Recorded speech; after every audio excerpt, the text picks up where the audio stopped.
My name is Taylor Mitchell, and I am a revolutionist running for Prime Minister. Unlike other candidates running, I am not biased in any way.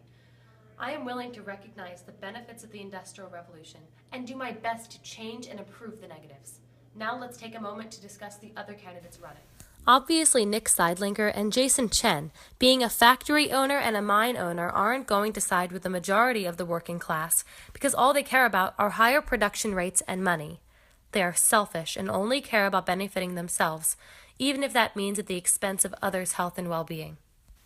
On the opposite end of the scale are the workers at these establishments who aren't eligible to run as Prime Minister either. Ethan Bishop is a representative of child laborers. Since he most likely was a child laborer himself, he most likely did not get an education from working the long hours during his young years. Do you really want a man with the mental capacity of an 8-year-old running for your Prime Minister? I don't think so. That brings us to Josh Afanador and James Cuozzo, who are running for this position as well. It is most likely they will not be able to recognize fully the positive outcomes of the revolution and only remember the harsh living conditions they have endured. I believe I am definitely the most suited person for this job because I will not stoop so low and use my biased opinions to appeal to only a certain part of society. My ideas will surely help everyone and fix the corrupt problems the Industrial Revolution is facing. The Industrial Revolution was able to help us in certain aspects of society. Factories are able to produce more food and more products faster and more efficiently thanks to the machines and the assembly line.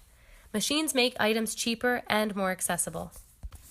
The Industrial Revolution has also inspired new scientific inventions. Inventions like the telephone and the steam engine has improved communication and transportation. Vaccines and X-rays help save lives and result in better surgeons.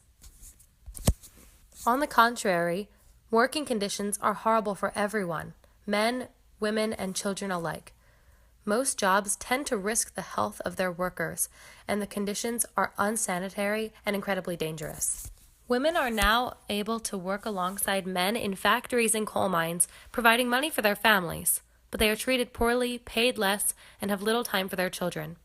Children themselves are being taken out of school in favor of going to work to try and earn a bit more money. They are easily hurt, poorly treated, and paid little to nothing for their hard work.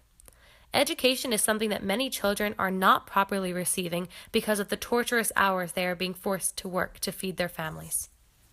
The coal mines are one of the worst jobs a person could have. People work in hot, dangerous conditions in a wet, dark, and damp environment. There is a large risk of lung disease and drowning. Urbanization is causing a decrease in conditions as population increases. Housing is terribly constructed and the streets are unsanitary. The upper class is separated from the lower class, living in better and nicer neighborhoods than the lower class expected multi-story tenants. There is a short life expectancy and crime rates are very high.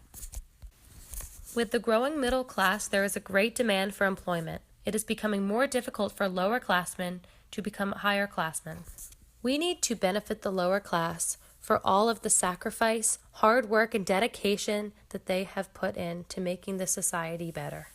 I am willing to propose new reform laws to help out with the abuses in industrialization and with the poor working conditions.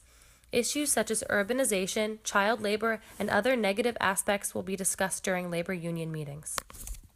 In order to prevent further distress in the workplace, I will allow the creation of labor unions to settle and negotiate better conditions and higher wages for the lower class.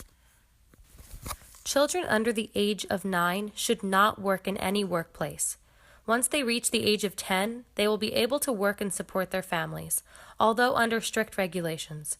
Women in the workplace should also have to be under strict regulatory rules to improve conditions for work and support their families as well. As we try to improve the conditions of the workplace, whether in a coal mine or a factory, we have to ensure the safety of the people who shape this community. To solve the overpopulation problem due to urbanization, I plan to create more jobs with similar wages as other workers.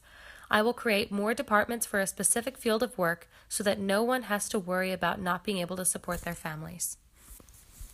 The demand of the people will be my first priority once I become Prime Minister. It is the people that help society and our businesses thrive. So there should be many benefits toward their everyday life. If the government or owners of certain businesses do not fulfill the needs of the people, then the people have the right to refuse to work and overthrow those refusing to change. I'm Taylor Mitchell, and I approve this message.